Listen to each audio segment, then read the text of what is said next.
¿Qué tal? Muy buenas noches, bienvenidos. Esto es Noticias 22. Nos da mucho gusto saludarlos este viernes en donde nos encontramos Rafael García Villegas, Karen Rivera y también nuestra querida Laura en el lenguaje de señas. Hoy tenemos un programa diverso. Así es, mi estimado Weyman, amigos del auditorio, como siempre, un placer saludarlos. Y vamos a dar inicio, mi querida Karen, recorriendo un lugar emblemático en la Ciudad de México. Muy buenas noches. Vamos a recorrer una casa que es patrimonio de la humanidad y se trata de la casa del arquitecto Luis Barragán, que cumple 15 años de ser considerada un patrimonio. En el año 2004, la Casa Estudio Luis Barragán fue declarada por la UNESCO como Patrimonio de la Humanidad. Es el único inmueble individual en América Latina que ha logrado esta distinción. Para conmemorar este acontecimiento, se organizó una charla en la Sala Manuel M. Ponce del Palacio de Bellas Artes. La UNESCO consideró que es una obra de arte única que lleva elementos de mexicanos, toda la arquitectura vernácula, mezclados con la arquitectura moderna. Esta fusión de estilos y valores estéticos han convertido a esta casa como una de las más importantes en la historia de la arquitectura mexicana. Lo que hace Barragán con el color es algo muy diferente, él crea atmósferas y eso hace que se creen emociones en cada espacio donde interviene el color. El manejo de la luz también es muy importante, cambia muchísimo durante el día la percepción de los espacios.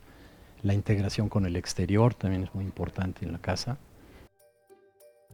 La casa se conserva intacta desde la muerte del arquitecto mexicano. Cuenta con una amplia biblioteca y alberga valiosas colecciones de obras de Chucho Reyes, fotografías de Rosa y Miguel Covarrubias, así como correspondencias, documentos y objetos personales. Al finalizar la charla, se inauguró en el Museo Nacional de Arquitectura una muestra fotográfica que da cuenta de los valores estéticos que tiene este inmueble. Noticias 22, Óscar Cortés.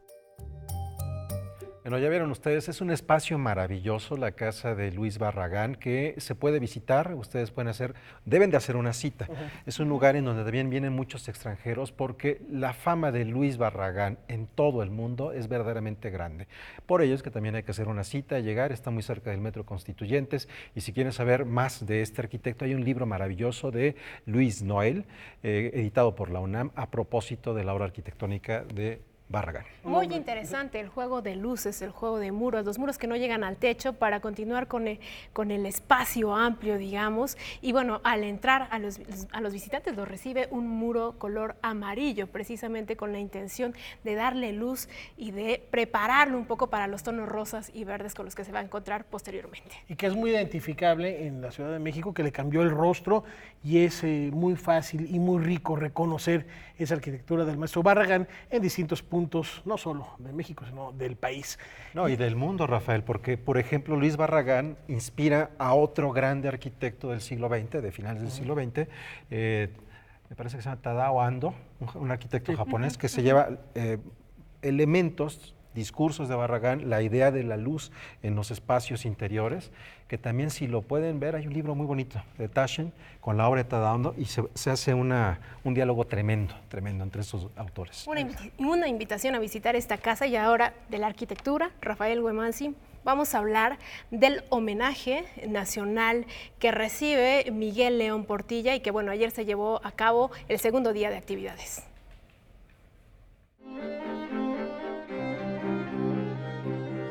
Las facetas como historiador, humanista y cronista de México por las que transitó Miguel León Portilla se recordaron en el segundo día de actividades del homenaje nacional que lleva su nombre.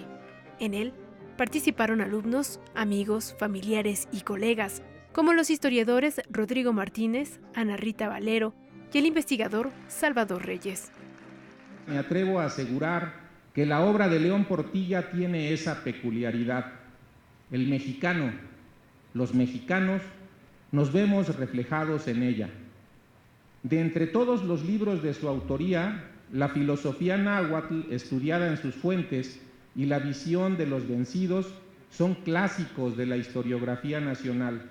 León Portilla domina perfectamente el universo de los códices mesoamericanos, los de antes y los de después de la conquista. Y en esto nos demuestra él que aún después de la invasión española, los pueblos indígenas siguieron escribiendo. Don Miguel empieza por alentarnos a valorar el que los mesoamericanos fueron los únicos que en este continente tuvieron el genio para diseñar de manera autónoma su propio sistema de escritura. Sujeto a la factibilidad de las fuentes documentales, León Portilla ha desplegado otra de sus virtudes profesionales, la búsqueda de la verdad. Esa quimera que todos los historiadores sabemos fugaz, inalcanzable. Para aspirar a ella, León Portilla ha dado voz a los actores de la historia a partir de sus propios testimonios. Don Miguel llamó a estudiar cómo los americanos percibieron a los invasores del Viejo Mundo y su inserción en un mundo por primera vez global. El aporte histórico fundamental de don Miguel consiste en haber incorporado de manera radical al mundo indígena, sus lenguas, culturas e historias, a la autoconciencia del país. Quiero decir lo que pienso de mi abuelo, que ha sido uno de los hombres más brillantes que ha tenido México, pero lo que realmente siempre lo ha distinguido es su sencillez, su seguridad y su inteligencia. A don Miguel León Portilla, la construcción conceptual del tiempo y la palabra han sido atributos claves de la mente humana, y su uso es combustible de la conciencia y motor de la historia. Atendamos a su consejo y marchemos pues con una ruta y sentidos definidos. Les platico que este homenaje continúa el lunes con un concierto en el Palacio de Bellas Artes a cargo de la Orquesta Sinfónica Nacional y, como lo reiteramos, más que merecido, y que continúa esta recuperación que va por muy buen rumbo del maestro León Portilla. Además, Huemanzin, en colaboración con la Secretaría de Cultura del Sistema de Transporte Colectivo Metro, se suma a este homenaje nacional.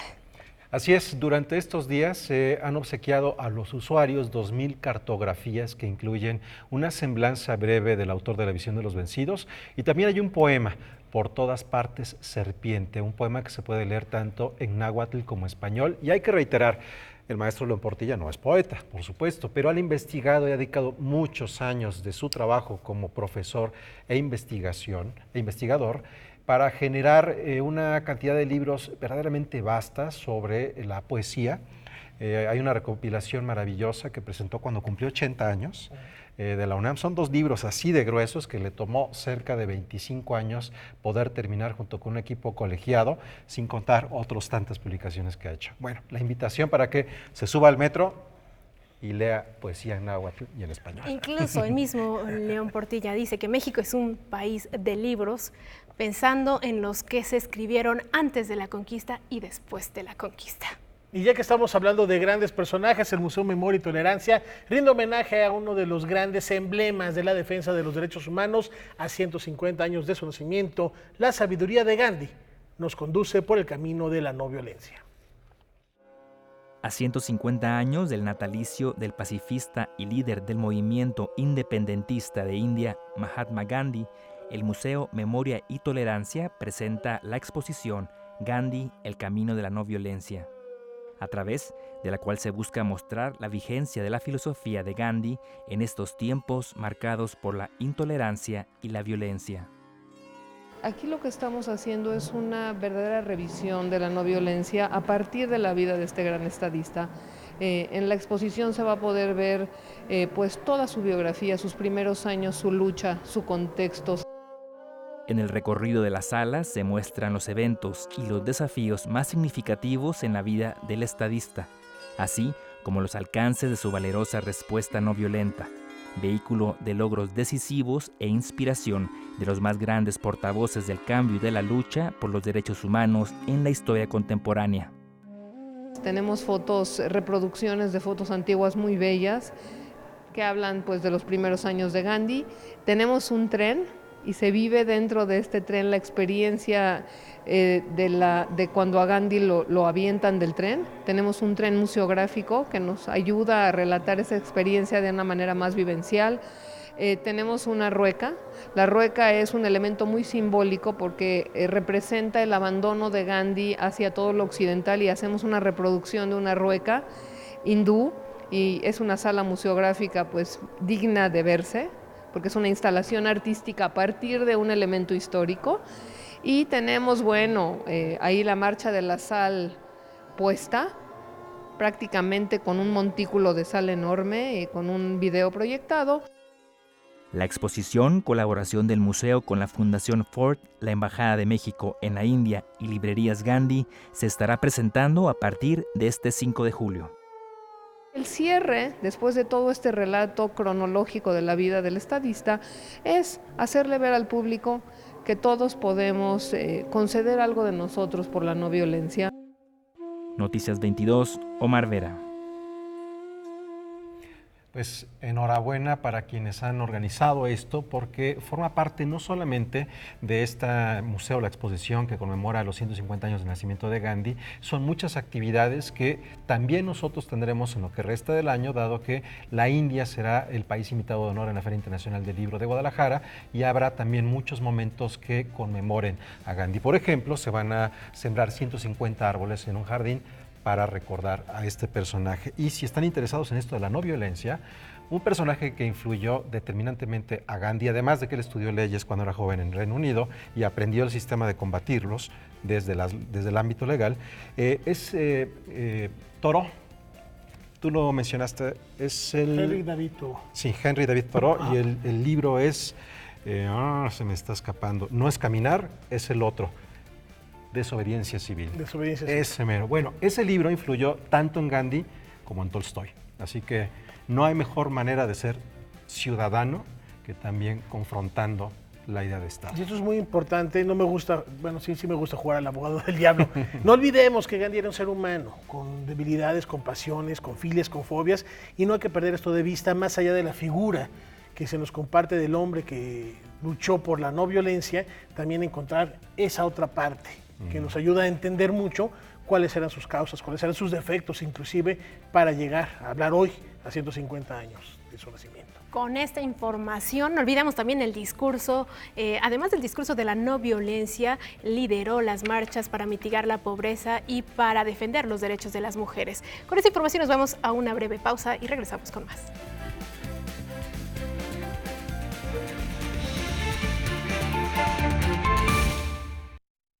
Este año el gran remate de libros cambia de sede, no es la que se imaginan. Del 12 al 21 de julio estará frente al Monumento a la Revolución. Más de 240 expositores ofrecerán títulos con descuentos hasta del 80% en el gran remate de libros que este año se instalará en la explanada del Monumento a la Revolución. Esto le da una connotación distinta porque estamos ocupando el espacio público de la ciudad, un espacio simbólico, colocando en él editores, libros, actividades culturales gratuitas, y eso genera que no solamente vayan al remate aquellos que ya estaban dispuestos a hacerlo, que tradicionalmente lo hacen, sino muchos públicos incidentales. Además de la venta de ejemplares, ofrecerá más de 200 actividades culturales y artísticas gratuitas.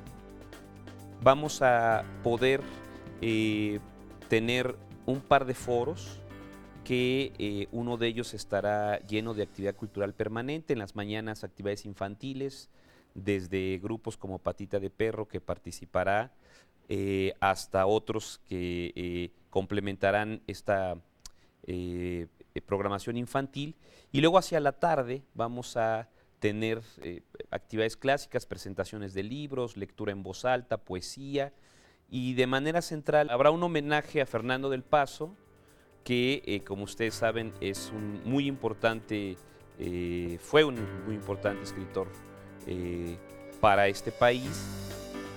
El encuentro editorial, que se llevará a cabo del 12 al 21 de julio, también contempla conciertos, talleres y actividades de fomento a la lectura. Se completa un círculo, es libros baratos, un ambiente de lectura, gente profesional que hace la mediación, y lo que esperamos es que los lectores ya profesionales se llenen de libros y que los libros que están en reserva encuentren sus lectores también. Noticias 22, Óscar Cortés. Y ahora vamos al Centro de Cultura Digital, donde ahí nos invitan a explorar las posibilidades que las tecnologías inmersivas nos permiten. Esto a través del Festival Desdoblamiento, que promete cautivar nuestros sentidos. El Laboratorio de Inmersión BBVA Centro de Cultura Digital presenta la segunda edición del Festival Desdoblamientos. Esto estará acompañado por otras actividades. Tenemos 2 talleres, una sesión 360, una charla, una visita guiada y pues un poco como que esas actividades complementan no solo los temas de la exposición, sino también los objetivos del Laboratorio de Inmersión BBVA CCD, que tienen que ver con preguntarnos qué es una experiencia inmersiva, qué puede ser una experiencia inmersiva y cómo se está tomando esto desde México y viéndolo como hacia afuera, ¿no? La muestra está compuesta de 4 piezas, sin embargo, una de ellas es una muestra dentro de la muestra, entonces, en realidad, se exponen 9. Todas tienen un elemento muy peculiar, ¿no? Parte de esta pregunta de qué puede ser una experiencia inmersiva nos lleva a explorar cuáles han sido las diferentes respuestas de los diferentes artistas que tenemos aquí expuestos. Entonces, en realidad, cada uno de ellos tiene una forma muy peculiar de verlo, ¿no? Lo que sí es muy claro es que ninguna consta de un solo elemento, es decir, ninguna es únicamente una experiencia visual o una experiencia auditiva o una experiencia táctil, sino que es una mezcla de diferentes sentidos jugando en diferentes capas de realidad para poder generar estas experiencias inmersivas. Desdoblamientos es un festival anual que se enfoca en prácticas inmersivas que, a partir de una muestra, charlas, talleres y actos en vivo, navega sobre las posibilidades que las tecnologías inmersivas nos permiten. También hay piezas que más bien responden a una cuestión del hazlo tú mismo, ¿no? De estas tecnologías más bien análogas en muchos casos, o también tecnologías que parecieran pertenecer a un rango más como de lo mundano, de lo cotidiano, ¿no? En donde más bien se reconfigura el acceso y el uso de estas tecnologías para producir otro tipo de inmersiones. El programa comprende la clínica multisensorial, el taller Introducción a la Fotogrametría, un meetup de artistas emergentes y la charla Instituciones, Activismo y lo sublime en el mundo postvirtual. Las actividades son gratuitas y abiertas al público general. Se llevarán a cabo hasta el domingo 7 en el Centro de Cultura Digital. Claro, existe un nuevo territorio de posibilidades, justo que se van desdoblando, como el nombre del festival sugiere, en diferentes dimensiones. Con información y texto de Salvador Perches Galván, Óscar Helguera, Noticias 22. Y ahora nos vamos al Museo Universitario Arte Contemporáneo porque recupera los vestigios que dejó tras de sí el desarrollo y el apogeo del arte-acción en nuestro país. Una práctica artística tan polémica como transgresora. El Museo Universitario Arte Contemporáneo presenta hasta el 21 de julio la exposición Arte-Acción en México, Registros y Residuos, que, como su nombre lo sugiere, reúne los distintos soportes y materiales que dan cuenta del tránsito y desarrollo de esta práctica artística que alcanzó notable visibilidad entre los años 80 y 90 y que fundamentalmente se aleja de toda representación teatral para darle lugar al cuerpo como vehículo de enunciación. Los coordinadores del Aula del Espectador, proyecto de Teatro UNAM que invita a la reflexión sobre el quehacer escénico, nos ofrecen un acercamiento a esta exposición. En este espacio nos dedicamos a pensar sobre las producciones de la Dirección de Teatro UNAM y ahora también estamos incursionando en estas otras áreas, en estas otras expresiones del arte como la exposición de Arte-Acción en México. Organizada en 8 núcleos o itinerarios, la muestra da cuenta del trabajo de artistas tan variopintos como Pancho López, Niña Yared, Mónica Mayer, Elvira Santamaría, Maris Bustamante y de colectivos como El No Grupo y Semefo. Esta exposición de alguna manera da voz a esta pluralidad de agentes participantes del arte-acción en México, y no solo en lo que respecta a los artistas, también periodistas, lugares donde se han estado presentando a lo largo de 40, 50 años estas piezas de arte-acción. Por las características mismas de esta práctica artística de naturaleza ambigua y existencia efímera, la muestra no agota ni pretende abarcar el gran relato del arte-acción en México. Es ante todo una provocación.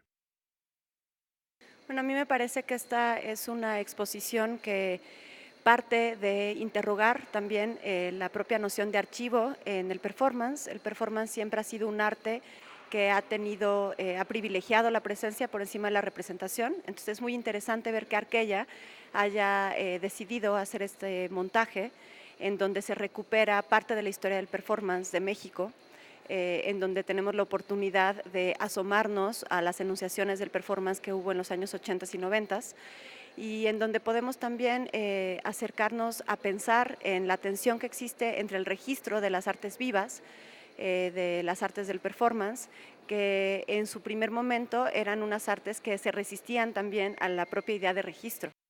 El arte-acción no sucede, no está diseñado para suceder especialmente en los museos, ¿no? En los lugares convencionales.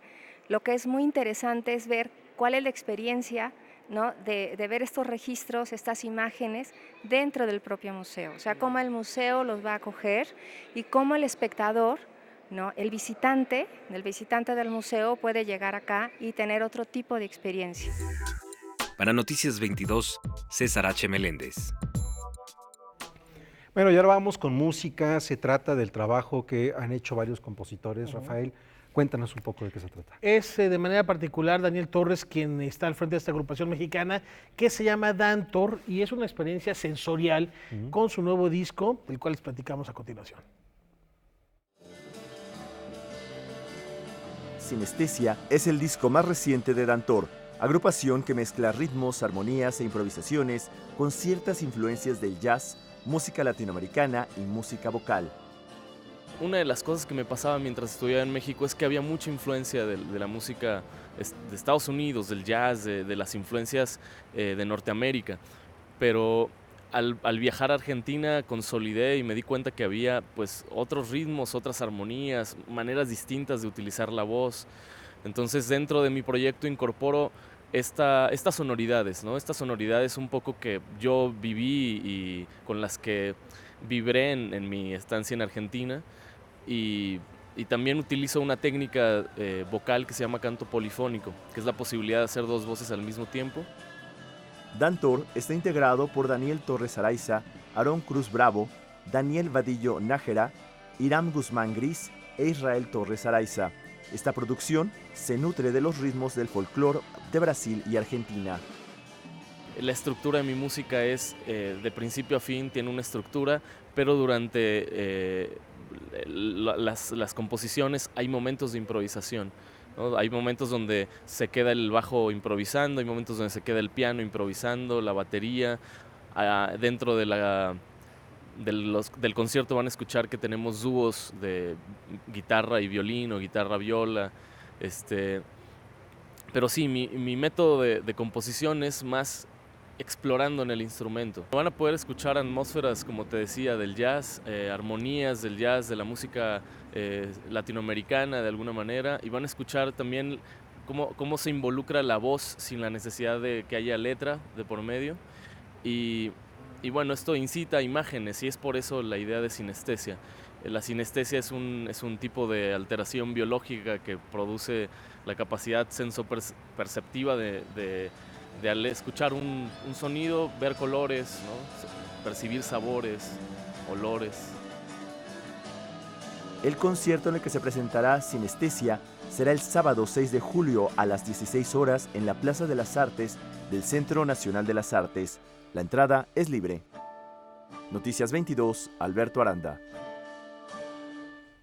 Bueno, después de esta información queremos hacerles una atenta invitación a que se quede en la señal de Canal 22 al término de este espacio informativo. Hoy en Debate 22, Álvaro Cueva va a estar platicando sobre las suposiciones, lo que está pasando, la verdad, los mitos en torno a la situación de Canal 11 de primera mano con John Ackerman y Sabina Berman.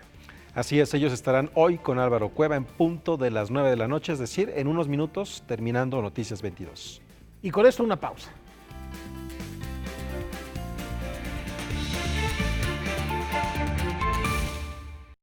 Bueno, continuamos aquí en Noticias 22. ¿Y qué te parece, Rafael, si nos vamos de inmediato con un par de artistas que también son performers? Muy apegados entre ellos, los siameses están en Casa Lam.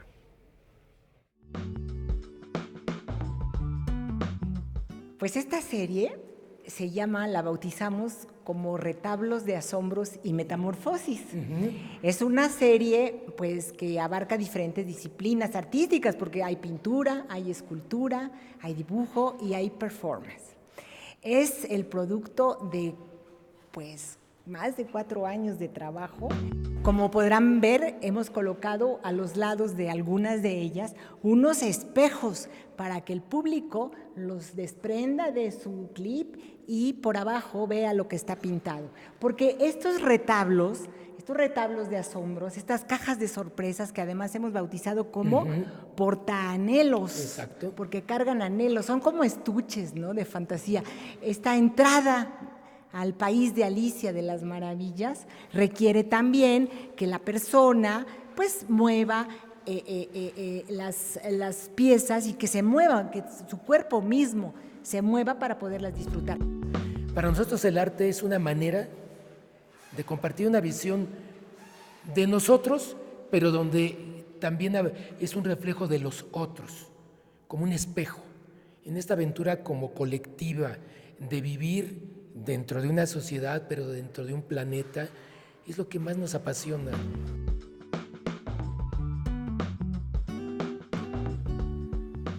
Aquí vemos algo que para nosotros va a ser importante en el performance durante la tarde. La gente va a traer sus anhelos, los va a sembrar en estos espacios y va a dar origen precisamente a los pensamientos, porque cada quien tiene sus anhelos, que es una forma de luchar por el futuro, ¿no? No podemos ser tan realistas porque viviríamos de manera súper inmediata. Los anhelos son para nosotros algo fundamental, donde anidan nada menos y nada más que nuestras utopías. Yo quiero decirles que hay una reunión, hay una especie de aquelarre de seres extraños. Este concilio que hemos llamado, este concilio de diversidad, es justamente eso, es el puente de las diferencias, en donde nos damos cuenta que las criaturas que nos nacieron, que son las que ustedes ven aquí, tienen mucho en común y nada en común, pero es que pensamos que eso justamente es quizá el punto que nos debiera volver más humanos, es decir, entender las diferencias de las igualdades y la igualdad de las diferencias. Y es en la diversidad cultural, en la diversidad sexual, en las diversidades de todo tipo, donde nos podemos enriquecer todos, comprendiendo que la riqueza del planeta está en esa enorme variedad de la existencia. Los invitamos este día o durante este mes a Casa Lam a visitar esta exposición siamesa. Voilà. Pues muchas gracias, un abrazo a los siameses, como siempre siguen muy activos trabajando y mostrando mucho de su arte desde ya hace varios años, desde los años finales de los 70, principios de los 80, ellos estuvieron también en ese periodo en Francia y desde entonces no han parado. Un gran abrazo siamés. Y es viernes de ciencia, y si no nos bastara con el plástico, con la contaminación producida por hidrocarburos, hay otra de la cual nos debemos preocupar, la contaminación electromagnética. ¿Y cómo la detectamos? No se ve. Y vaya que nos afecta. De eso nos platica esta noche Karen Rivera.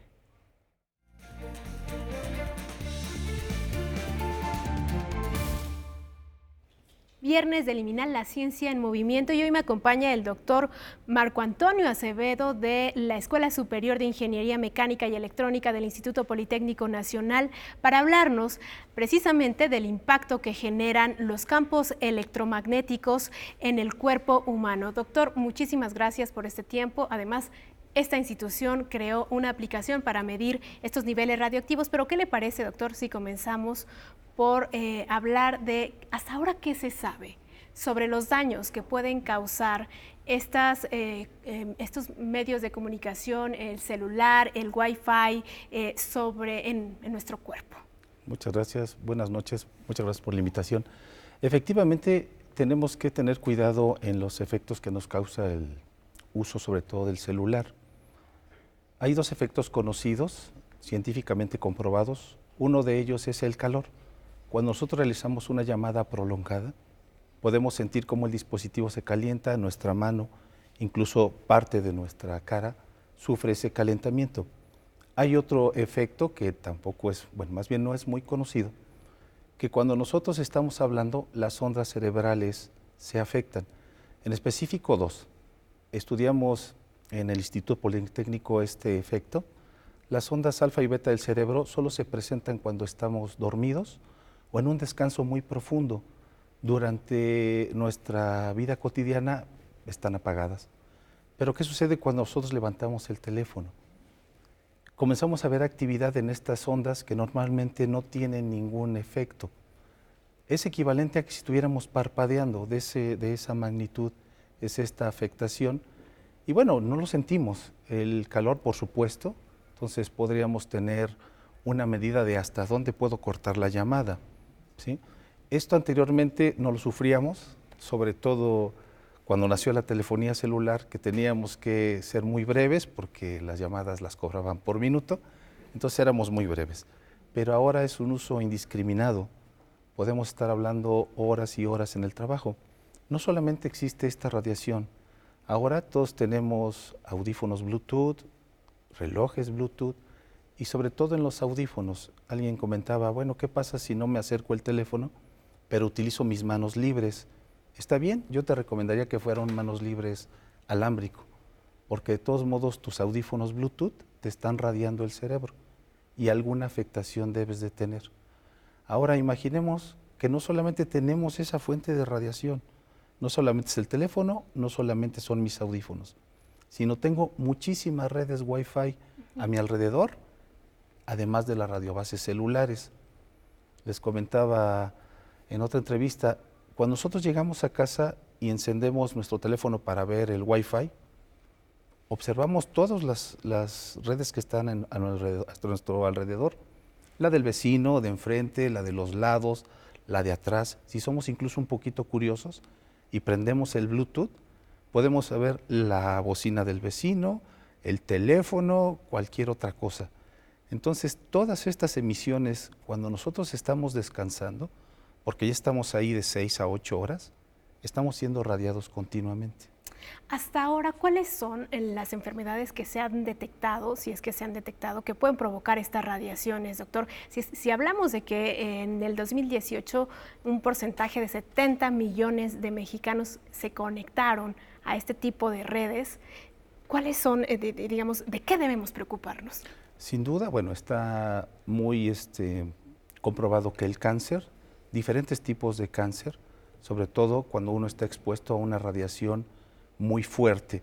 Haciendo una analogía, si yo estoy cerca de una bocina y el sonido es muy alto, obviamente me voy a dañar el oído. Sin embargo, si yo uso mis audífonos, aunque estén en un nivel muy bajo, es muy continuo, también voy a tener una afectación. Es exactamente lo mismo, está relacionado con el cáncer. Ahora, un grupo de investigadores del Instituto Politécnico Nacional precisamente creó una aplicación que permite detectar las zonas con mayor cantidad de campos radioactivos y además informa. Háblenos de esta aplicación. Sí, es un sistema que consta de 3 aplicaciones, 2 aplicaciones móviles y una aplicación web. La primera aplicación es a través del teléfono celular, nosotros medimos y enviamos a la aplicación web todas las fuentes electromagnéticas que están presentes, de Wi-Fi y de celular. En la aplicación web se realiza todo el procesamiento, se hace un mapa de calor y entonces informamos a las personas. No las alertamos porque no existe un grado o una señal que permita sumar todas las ondas, pero sí les informamos, mira, estás expuesto a 20 redes Wi-Fi, a tantas redes de celular. Bueno, pues toma tus precauciones, ¿no? Si te quieres alejar, bueno, vete un poquito más afuera. Sobre todo en la zona académica, es normal que exista una gran radiación. Hay muchas redes de Wi-Fi. Todos los alumnos, los profesores, estamos de 8 de la mañana a 3 de la tarde y, bueno, pues es una radiación constante. Habla de esta zona de calor. ¿Cuáles son los parámetros para poder entender cómo se mide esta radiación?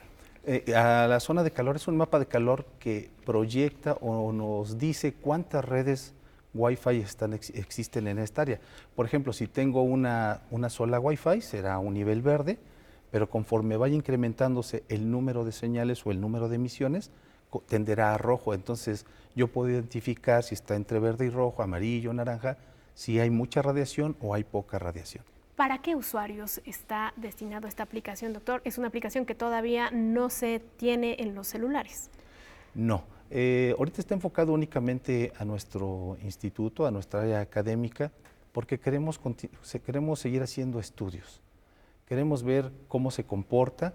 Pretendemos lanzarlo al público, obviamente, para que cuando uno vaya, por ejemplo, al centro de la ciudad, pues sepa toda esta contaminación que existe en nuestro cuerpo y que le está recibiendo. Ok, y en próximas ocasiones, ojalá tengamos oportunidad de platicar para hablar de cómo avanza este proyecto y sobre todo, ¿cuál es la visión, doctor, para finalizar prospectiva de este proyecto? ¿Cuáles serán las aportaciones que podríamos tener con una aplicación como esta?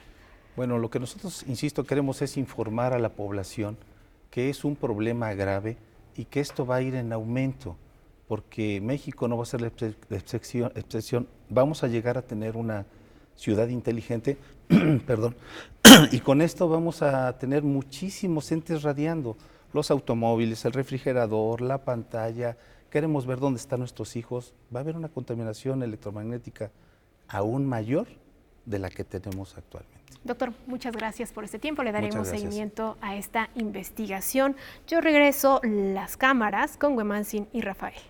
Muchas gracias, Karen, doctor. Pues ahora tengo un motivo más para preocuparme, un motivo más para no dormir esas noches de insomnio, pero es fundamental reconocer qué está pasando y qué bueno que se esté llevando a cabo esta investigación para saber cuál es el impacto a corto y mediano plazo que puede tener esta radiación. Así es, porque no funcionan estas cosas por magia, ¿no? Son cosas, simplemente no las vemos, pero que tenemos que considerar, porque si pensamos que en el principios del siglo XVIII la gente no sabía que había bacterias en la leche, entonces ahora ya ya no reflexionamos en esto, ya sabemos que la leche debe pasar por un proceso de pasteurización. Bueno, creo que debemos de entrar en otra dinámica de percepción de las cosas que tiene que ver justo con visibilizar aquello que es imposible ver para nuestros ojos. Y de uso racional del mismo. Así es, no es necesario tampoco estar conectado todo el tiempo. ¿Para qué? Si los teléfonos son inteligentes, también seámoslo nosotros. En otros temas, abrió el telón del Festival Internacional de Teatro Clásico de Almagro, en España, por supuesto, y México participa como país invitado de honor con más de 20 actividades. Así es, Rafael. Allí hay 10 compañías de teatro y 17 producciones. Mañana será el día dedicado a México dentro de este encuentro, por lo que se concentrarán en una misma jornada distintos espectáculos y, por supuesto, nosotros estaremos dándole seguimiento desde este lado del océano. Con esta invitación a celebrar las artes escénicas nacionales e internacionales, una brevísima pausa.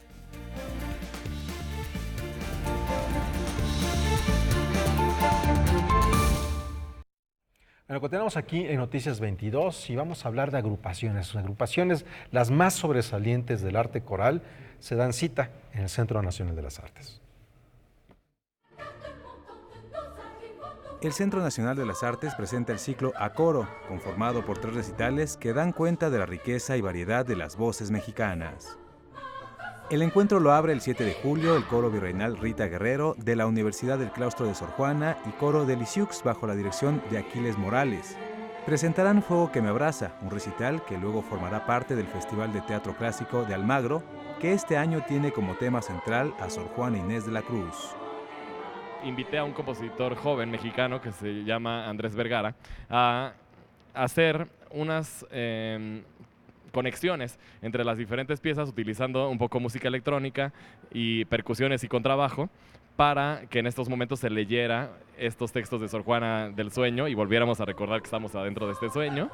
Y también le pedí una obra en específico sobre el texto de Hombres Necios que es pues tal vez el texto más famoso de Sor Juana. Una semana después, el 14 de julio, se presentará el ensamble coral Voce in Tempore y Coro Convivium Musicum, dirigidos por Ana Patricia Carvajal. Presentarán el programa 30 años compartiendo. El ciclo lo cierra Cantoría de Niños de la Escuela Superior de Música del Imbal, dirigida por Mónica Paola Aguilera. El recital lleva por nombre Niños a la Ópera. Vamos a hacer una serie de piezas de ópera compuestas justamente para coros de niños. Presentarán escenas de Carmen, La flauta mágica, El barbero de Sevilla, Sueño de una noche de verano y Turandot. Este es el único de los 3 conciertos que es gratuito. Todos los recitales se realizarán en el Auditorio Blas Galindo del Centro Nacional de las Artes. Noticias 22, Julio López. Bueno, pues esto es parte de la música, pero tenemos todavía más. Iba a decir aún hay más, pero no. Está fuera de moda. Juan Arturo Brennan y en la antesala del concierto inaugural de una de las orquestas más queridas y admiradas de nuestro país. La Orquesta Sinfónica de Minería, y nos visita el director coral Óscar Herrera.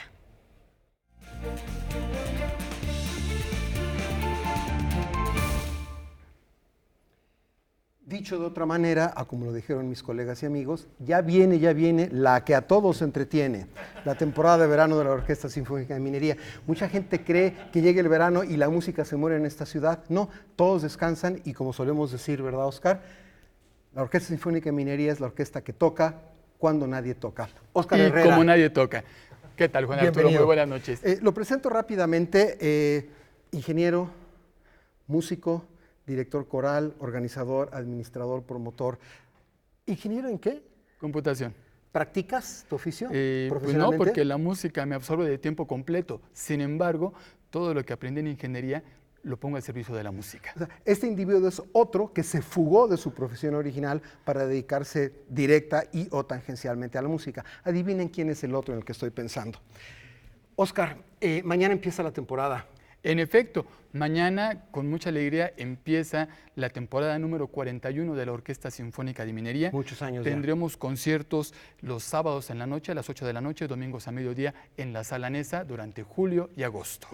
Y no les vamos a platicar todo el programa porque no se lo van a poder recordar, pero les vamos a dar algunos tips de qué cosas importantes hay. Por lo pronto el de mañana sí, mañana a las 8, como dijo Óscar, y el domingo a las 12 en la Sala Nezahualcóyotl. Obertura Egmont, concierto para violín de Johannes Brahms, la obertura de Beethoven, con el gran solista Augustin Hadelich, y para concluir la hermosísima primera sinfonía de Gustav Mahler.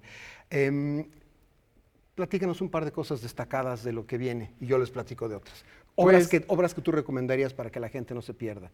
Bueno, pues tenemos la interpretación de la obra El Moldavo, tendremos la interpretación del Antidotum Tarantulae del chelista Giovanni Soliman, que viene por primera vez a México. Así es, una obra muy interesante, es un dueto de violonchelos muy interesantes.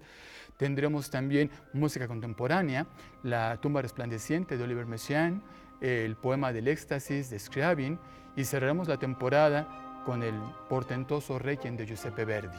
Ese es el plato fuerte. Siempre hay una gala. En cada temporada de Minería, el concierto de clausura es una gala y normalmente es una obra muy espectacular, grande, una gran obra, casi siempre coral, o un programa muy en este sentido. Por lo demás, yo quería comentar que además de las obras que ya comentaste, Óscar, habría que recomendar cosas que a la gente o le gustan o debería escuchar. Y él debería, pues estoy metiendo mi cuchara subjetiva, pero ¿por qué no? ¿Verdad, colegas? En el segundo programa está la Sinfonía número 11 de Dmitri Shostakovich, que no hay que perderse, la gran obra descriptiva de Mussorgsky. Los cuadros de una exposición, tendremos también la Quinta Sinfonía de Tchaikovsky y también para los amantes del piano, el primer concierto para piano de Tchaikovsky. Y además el número 27 de Mozart. Es interesante, el primero de Tchaikovsky y el último de Mozart. En programas distintos, por supuesto, y con muy buenos solistas. Mozart lo toca Anne-Marie McDermott, que según nos ha contado el maestro Carlos Miguel Prieto, que ha trabajado mucho con ella es súper especialista en Mozart, ¿verdad? Especialista en la música del siglo XVIII, segundamente del siglo, clasicismo. Y parece que Mozart es lo suyo, ¿no? En efecto. Y el primero de Tchaikovsky lo va a tocar Lila Silverstein, ni más ni menos, ¿no? Por cierto, hablando de música contemporánea, las obras que mencionó Óscar, que son La tombeau resplendissante, La tumba resplandeciente de Messiaen, el poema Éxtasis de Scriabin, viene acompañado por el estreno de la versión 2019 de Antrópolis de Gabriela Ortiz, que no hay que perderse. Es decir, esas tres obras contemporáneas están en el mismo programa. No, por supuesto. Y además, la música de la maestra Gabriela Ortiz a pesar de que es una música contemporánea, tiene el don de que a la gente le gusta.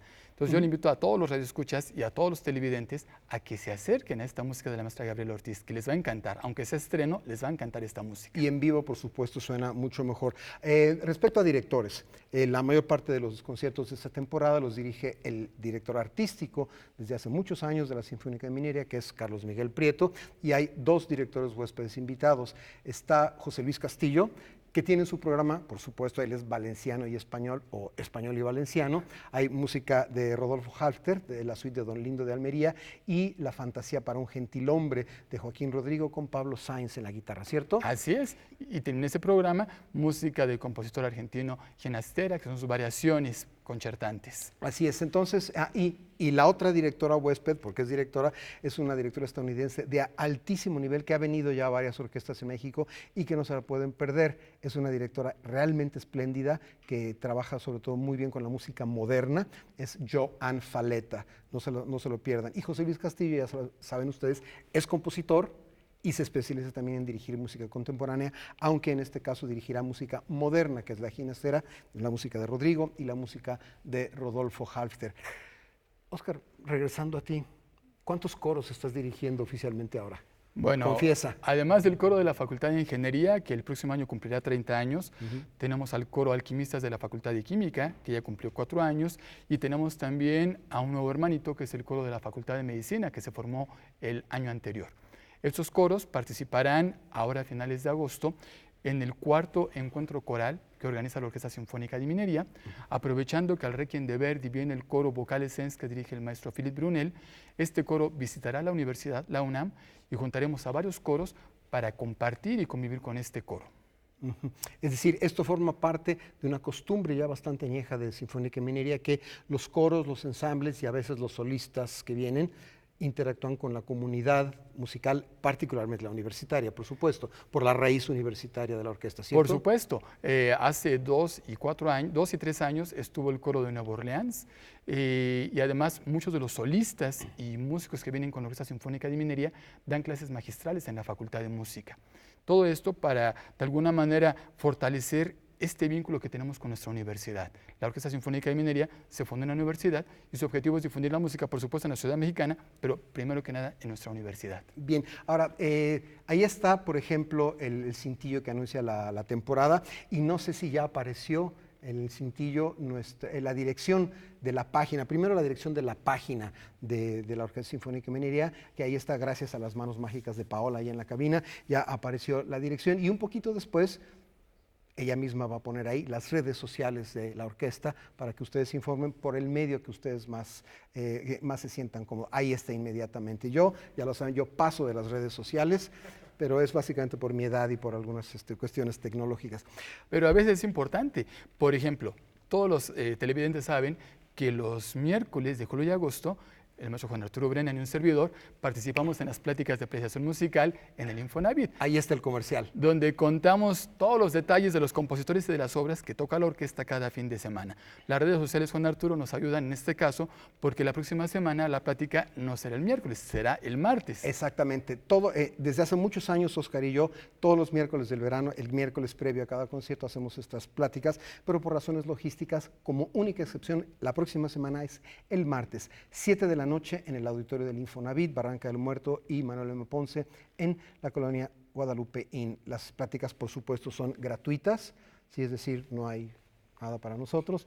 Y el estacionamiento en el interior del Infonavit, no te rías, Rafael, también es absolutamente gratuito. Y, por supuesto, como hay jerarquías, yo me encargo ahí de decir la parte académica, la parte seria, la parte formal de la música, los músicos, y Óscar se encarga de la sección más gustada de las pláticas, por desgracia no es la mía, que le llamamos el TV Notas de Minería, que son los chismes y los matrimonios y los divorcios y los amaciatos de los compositores y los intérpretes y todas estas cosas. Entonces, la verdad, nos divertimos mucho. Y de pronto, en la parte didáctica, nos gusta enseñarle a nuestro público, que es muy numeroso, por cierto, algunos trucos y cosas técnicas de la música, e incluso cantamos.